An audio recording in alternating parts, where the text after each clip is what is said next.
Dr. Jerome Corsi is on your screen. He's in Cleveland, and you started a bit of a firestorm on the radio talk shows this week. What was it all about? Well, Brian, it's a great honor to be with you. I wrote an article in WorldNet Daily in which I'm discussing this new presidential directive. It was a national security and homeland security presidential directive, and the designations of it on the White House website are NS for National Security, PD for Presidential Directive 51, and HS for Homeland Security, PD 20. And Brian, what it did is it defined a national emergency in a very broad terms.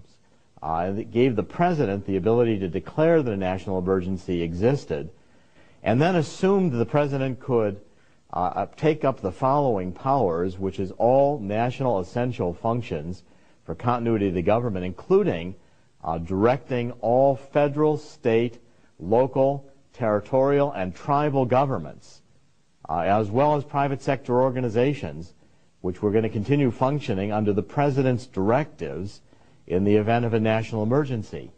And Brian, I wrote about it because I think this is the most broad definition of emergency powers I've ever seen a president award to themselves, and it really is virtually dictatorial powers, the ability to take over and manage all levels of government, including private sector organizations, and the directives have no indication that to get these powers the president has to go to Congress. It looks from the language as if the president on his own declaration, President Bush, could just say, well, we have an emergency, and there's some very broad definitions of emergency in the Security and Prosperity Partnership working groups.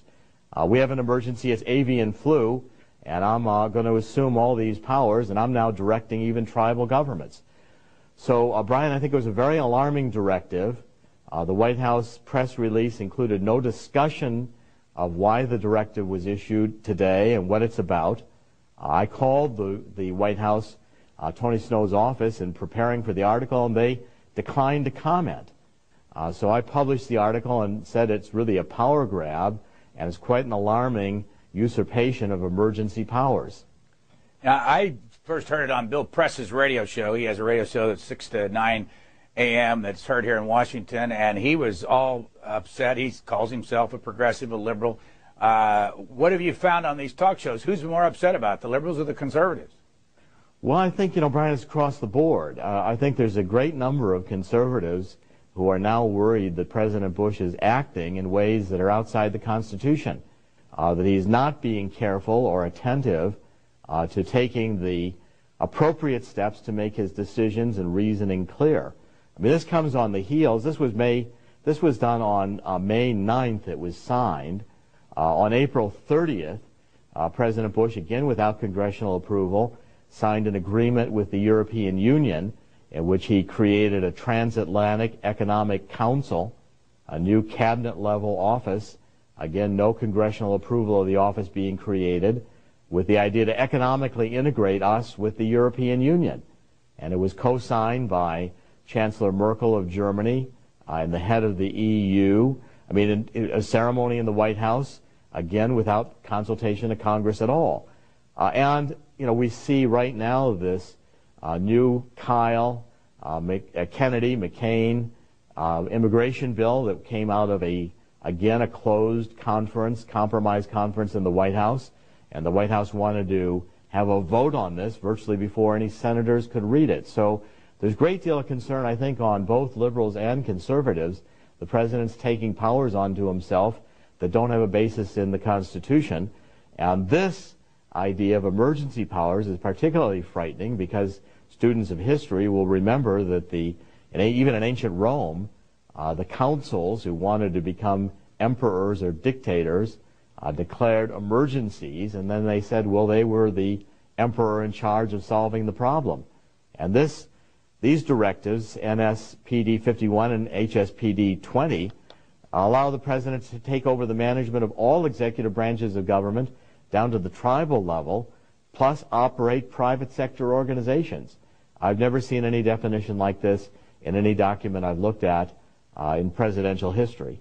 Dr. Jerome Corsi, a Harvard PhD from 1972, is talking to us this morning from Cleveland. Let me show you, I don't know if you can see what we have here, but on May the 10th, the Washington Post thought that this was important enough to put only on page 13, or I think page 12. And they're not alarmed by it. That Bush changes continuity plan, administration, not DHS, would run shadow government by Spencer Sue. President Bush issued a formal national security directive yesterday ordering agencies to prepare contingency plans for a surprise decapitating attack on the federal government and assigned responsibility for coordinating such plans to the White House. The prospect of a nuclear bomb being detonated in Washington without warning, whether smuggled in by terrorists or foreign governments, has been cited by many security analysts as a rising concern since September 11, 2001 attacks. Why? And the rest of the media they haven't addressed this, don't seem to care about it. Why are you so upset and they're not? Well, I think, Brian, you just hit on reasons why C-SPAN is watched by an increasing number of people. I know that at WorldNet Daily, where I've been writing as an investigative reporter now for several years, we're getting 8 or 9 million viewers, distinct viewers every month. 50, 60 million page views a month. The reason is that the mainstream media does not seem to be covering issues which are of deep concern to the American people. The idea that the president could redefine a national emergency to be completely within his own authority is fairly frightening. I mean, we have a National Emergency Act, which is already passed. It's U.S. Code, Title 50, Chapter 34, Subchapter 2, Section 1621, and it requires that the president, in declaring a national emergency, come immediately to Congress and publish the declaration in the Federal Register. This new National Security and Homeland Security Directive, National Security Directive 51 and Homeland Security Directive 20, have no requirement to go to Congress and say nothing about how this directive complies with or supersedes the National Emergency Act requirements to notify Congress. It seems to me it supersedes it, and that's particularly frightening because you've got the ability of the executive. Our founding fathers were well aware of what the ancient Romans used to do. If they wanted to define these kinds of emergency powers into the Constitution, they could have done it. We just got rid of, at that point, King George III in England, and the founding fathers wanted to balance in a limited constitutional republic the power of the executive. And I don't think the American people are ready for King George W. Bush to undertake these kinds of authorities without some very thorough discussion in the public debate. Let me, before we grab a call, bring our audience up to date on your background. You were very much involved in the 2004 campaign. You were the co-author, I believe, with John O'Neill, of Unfit for Command. Am I right so far? Yes, that's correct. I co-authored that with John O'Neill and worked with the Swift Boat vets to tell their story. On the Wikipedia site under your name, they say that in January of 2005, you told the Boston Herald that you planned to bid for John Kerry's seat in Massachusetts in 2008, and then you stated also you would run for as a Republican or an independent. Is that still active? My wife vetoed that. She did not want me moving up to Massachusetts to run against John Kerry. She thought it would be a losing effort in Massachusetts. Besides, she likes living in New Jersey. The Constitution Party right now is the National Veterans Coalition is trying to draft me to be their presidential candidate in 2008, and I'm considering it. I will not go to Massachusetts and run against John Kerry, but I am actively talking with the Constitution Party. And I've not been a Democrat or a Republican. I've never, to my knowledge, been registered with either party. I've certainly not been an active participant in either. I joined the Constitution Party, but that's my affiliation. I don't consider myself either a Republican or a Democrat.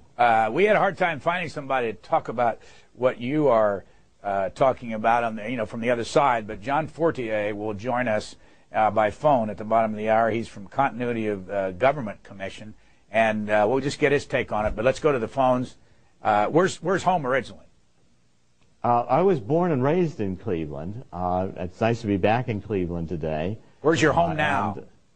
My home now is in New Jersey. We live close to Morristown, New Jersey, north central Jersey, and I've lived there now going on to about 18 years. You can find all of this that we're talking about on our cspan.org website, or you can get it at what's the actual worldnewsdaily.com? WorldNetDaily. WorldNetDaily.com or WND.com. Thank you. WorldNetDaily.com.